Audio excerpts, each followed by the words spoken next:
Hi, everybody, and welcome to my official review of reading Harry Potter for the first time as an adult. I read Harry Potter and the Philosopher's Stone for the first time recently after the begging of my children. So I thought it would be really great to do some videos as an adult reading it for the first time. Just to give you a little background, I never read Harry Potter and I've never seen the movies up to this point. So I have very little spoilers, and I've been able to keep myself unspoiled even though my children have read the entire series.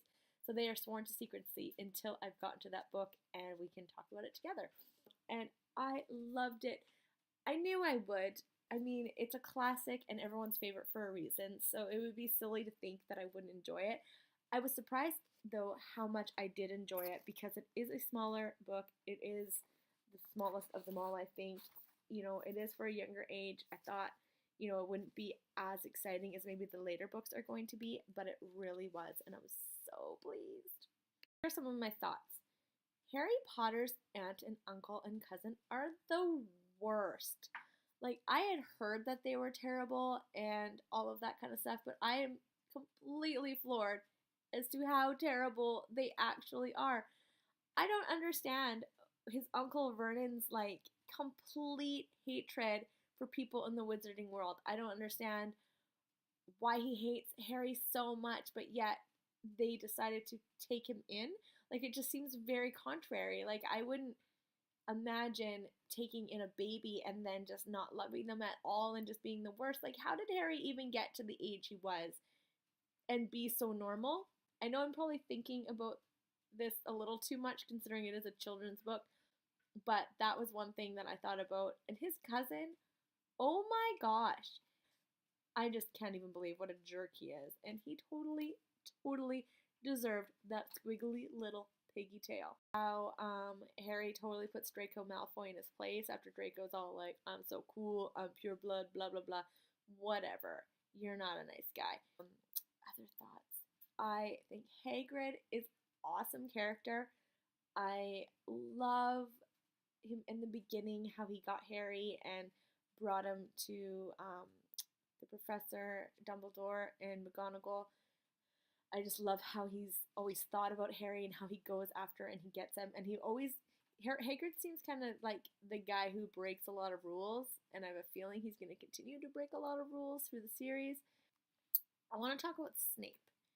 So, he kind of seems like a jerk, and I know a lot of people love him, so I'm really interested to see how he grows as a character, I guess. Like, I honestly, at this point, he just seems like a complete little jerk professor, so I don't know how he's going to redeem himself. Because my daughter and my son love him. They think he's like the best character, and I always hear people talking about how Snape is their favorite character, and I was totally floored to read about him finally and find out he was such a jerk. Like, I don't even get it. Other favorite characters are definitely Fred and George Weasley. They seem like they would be so much fun to be around, and if I went to school with somebody, I would definitely want to hang out with them, even though I'm pretty sure that they wouldn't want to hang out with me. Most of you have read Harry Potter. Everybody knows the story. For those who haven't, I don't want to spoil it, but if you haven't read it, you should. What are you waiting for? Because it is fantastic, and I can't wait to read the rest of the series. I'm very excited to see the characters grow up. I really hope some of them redeem themselves. Like, I would really love for Draco Malfoy to not turn out to be such a little scumbag, but I feel like it's probably his upbringing. Like I feel like his family seems, I don't know. I hope that Draco has some redeeming moments later in the series, because I don't think he is a bad kid. I think his parents just suck, and that he's been raised as a privileged, like, you're better than everybody kind of upbringing. So maybe that will change as he meets more people. I don't know. I hope that Harry's aunt and uncle, like, don't continue to be the worst people ever. I always hope that the bad characters redeem themselves in some way. I don't think he who shall not be named could ever redeem himself, because he is like the most well-written villain, because I feel like I know he kind of is through all of the series, Like, he never goes away, and he's always there, and he's always doing bad stuff. He's like the best, worst villain ever. As an adult, reading Harry Potter for the very first time ever, no spoilers, I had no idea what I was getting into. It's fantastic. Don't think because you missed the train when you were younger that there's not time to go back and read it now. You should, and I think if you did read it when you were younger, you should read it again because I think you would get a lot out of it. It's a great story, great characters. It's not very hard, like it's not a very big book, but it'll totally hook you.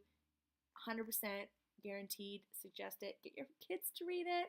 Read it with them because my kids love talking Harry Potter with me now. Now we can chat about it all the time, and we do. Like literally all the time. All the time.